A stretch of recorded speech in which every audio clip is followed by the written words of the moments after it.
Hello everyone. It's Thursday, September 21st, 2017. You might be wondering what's going on at this end since we left off with me pouring in all the bars stop leak to try to seal the humongous hole I've got in my coolant system.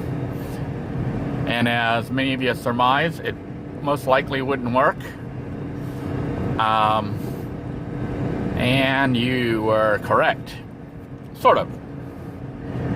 Well, what's happened is this. The car still leaks fluid, but it's leaking it slower.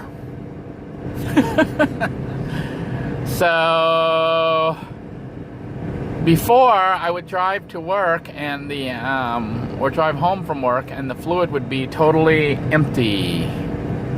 The reservoir, the radiator. Now, there's actually, when I get to work, I actually saw some dripping.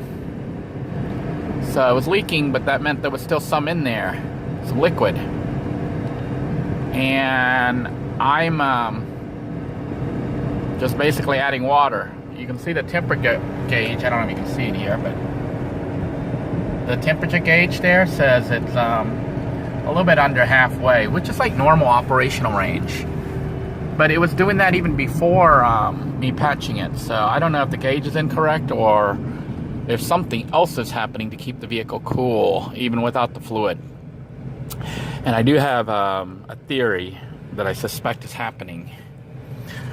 The vehicle is still losing fluid, but it's retaining some of it with those pellets that I put in.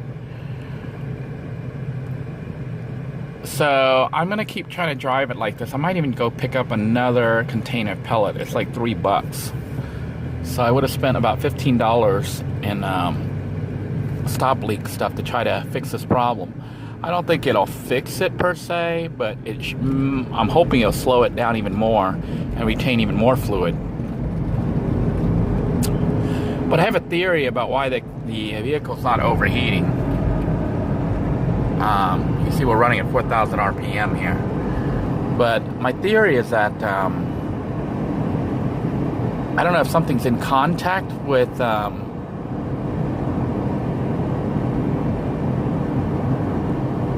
engine part or something. But this vehicle, my wife was telling me, seems extraordinarily hot on the hood and the front sides of the car. So I'm thinking the whole car is serving as a heat sink, or at least the front end of it, and that's helping to keep the vehicle cool from overheating. At least that's what I'm hoping or thinking. Well, I don't know if I'm hoping that, because I'm sure if the whole vehicle's heating up, that's not good. But today is Thursday. I've been using the vehicle to go back and forth from to and from work since Monday. So it's been 4 days. If it makes it through tomorrow, that's 5 days.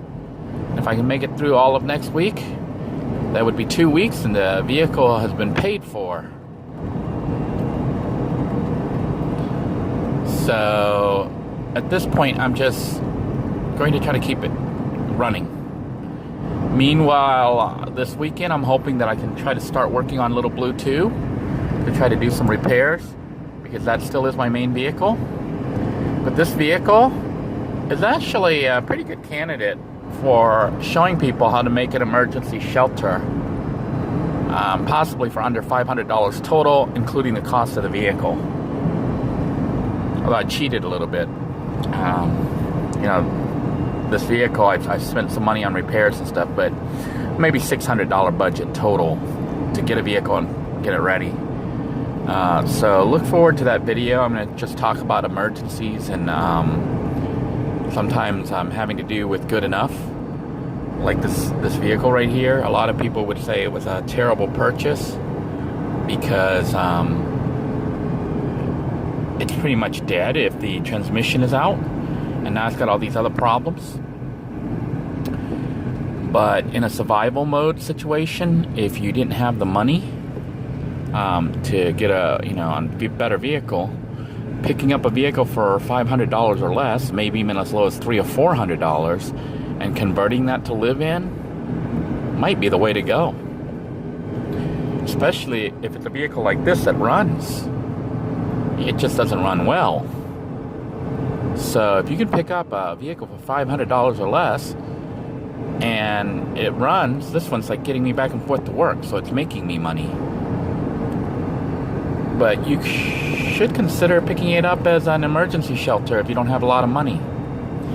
Because I'm going to show you how to turn this van, rusty iron van here, into a really cheap and quick emergency camper, or it's going to have a lot of amenities that you would have rather than just throwing stuff in a car. But it's going to be something really simple that somebody could put together in one day with off-the-shelf components, and hopefully cost less than $100 to do the entire conversion. So look forward to that video.